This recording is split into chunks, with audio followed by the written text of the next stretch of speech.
మీరు తెలంగాణ సంపదను దోచుకున్న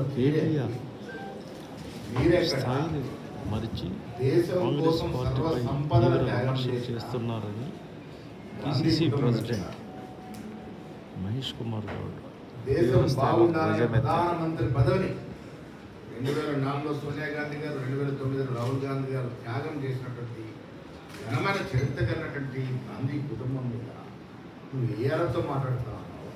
ఈ స్థాయి మరిచి సమనం కోల్పోయి పిచ్చోళ్ళగా మాట్లాడుతూ ఉన్నాడు. కారణం ఏంటంటే సిబిఐ విచారణ నుంచి, కాళేశ్వరం ప్రాజెక్టు సిబిఐ విచారణ నుంచి తప్పుకోవాలి, దాని నుంచి తను రక్షించుకోవాలనేటువంటి ఒక నెపంతో మోడీ కాళ్ళు మొక్కి దాని నుంచి బయటపడే ప్రయత్నం చేస్తున్న భాగంగానే ఇవాళ ఎన్డీఏ ఒకవైపు, ఇండియా బ్లాక్ ఒకవైపు ఉపాధ్యక్ష పదవి ఎన్నికల్లో పోటీ చేస్తే నికాసైన తెలంగాణవాది జడ్జిని కూడా చూడకుండా తెలంగాణ కోసం పాటుపడినట్టు సుదర్శన్ రెడ్డి గారిని ఇండియా బ్లాక్ అభ్యర్థిగా పెడితే సిగ్గు లజ్జ లేకుండా మోడీ కాళ్ళకి మడుగులొత్తుతూ ఎన్నికలకి దూరం ఉన్నామంటే ఈ బీజేపీతో నీ లోపాయకారి ఒప్పందం ఎంత మేర అర్థమవుతాం? ఇలా దేశం అటు మోడీ ఇటు రాహుల్ గాంధీగా విడిపోయింది. మోడీ మీద ప్రేమ ఉన్న వాళ్ళు ప్రేమ ఉన్నట్టు, రాహుల్ గాంధీ గారి మీద ప్రేమ ఉన్నట్టు ప్రేమ లేనట్టు ఇరువైపులు ఉన్నప్పుడు మోడీని ప్రేమించే వాళ్ళు కనీసం రాహుల్ గాంధీ వ్యతిరేక చేశారు, ఎందుకంటే ఈ ఇష్యూ అటువంటిది కాబట్టి. కానీ మోడీ యొక్క మెప్పుదనం పొందేందుకు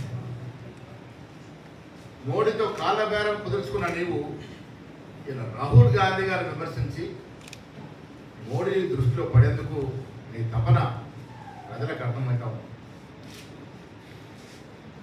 మోడీ మోక్షం కొరకు రాహుల్ గాంధీనే విమర్శించే స్థాయికి ఎదిగినాని తనకు తాను అనుకుంటా ఉన్నాడు. నీ స్థాయి అంతది కాదు, స్థాయి మరచి మాట్లాడుతూ ఉన్నాం. సుదర్శన్ రెడ్డి గారు పోటీ అయ్యకుండా మొక్కలు చాటే వచ్చావంటేనే ఈ మోడీతో కాలం బేరం కుదిరిందని మాకు అర్థమవుతాం. కవిత గారు నీ ఎమ్మెల్సీ ఇదివరకే చెప్పినారు, కేటీఆర్ గారు, హరీష్ రావు గారు పార్టీని బీజేపీతో విలీనం చేస్తామని, చేయడానికి సిద్ధంగా ఉన్నామని తనకు జైలుకు చెప్పినారు. దాంతోపాటు హరీష్ రావు, సంతోష్ రావు రాష్ట్ర సంపదను లూరు చేసుకున్నారని, వారి కుటుంబాలు బంగారు మయమయ్యాయి. వాటికి జవాబు చెప్పాల్సిన అవసరం లేదా నీకు? రాహుల్ గాంధీ గారు తర్వాత మాట్లాడుతుంది, కానీ వీటికి కవిత లేవనెత్తిన అంశాలకి జవాబు చెప్పాల్సిన అవసరం నీకు ఉందా లేదా? కవిత చెప్పిన గారి అంశాన్ని పరిగణలోకి తీసుకుంటే మానసికంగా బీఆర్ఎస్ పార్టీ బీజేపీలో విలీనమైంది. భౌతికంగా కావాల్సిన అవసరం ఉంది తప్ప మానసికంగా విలీనం అయిపోయింది. ఇది కవిత స్పష్టత ఇచ్చేసింది.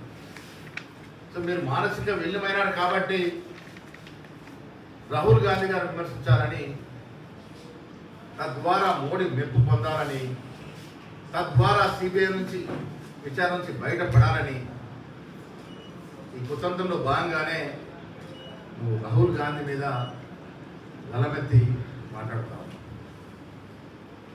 ఇవాళ ఎమ్మెల్యేల గురించి మాట్లాడుతావు. ఎమ్మెల్యేల తీరు గురించి రాహుల్ గాంధీ గారు స్పందించారు. రాహుల్ గాంధీ గారు ఎందుకు స్పందిస్తారా? ఎమ్మెల్యేలు ఏ పార్టీలో చెప్పాల్సిన బాధ్యత ఎవరిది? నీది నాది కాదు కదా. ఎమ్మెల్యేలు చెప్పుకుంటారు. స్పీకర్కి ఎమ్మెల్యేలకు మధ్య జరుగుతున్నటువంటి వ్యవహారం, స్పీకర్ జడ్జిగా ఎమ్మెల్యేలు బాధ్యులుగా నడుస్తున్నట్టు వ్యవహారం. దానిలో కేటీఆర్ ప్రమేయమో, రేవంత్ రెడ్డి గారి ప్రమేయమో, మహేష్ గౌడ్ ప్రమేయం ఎందుకు ఉంటుంది?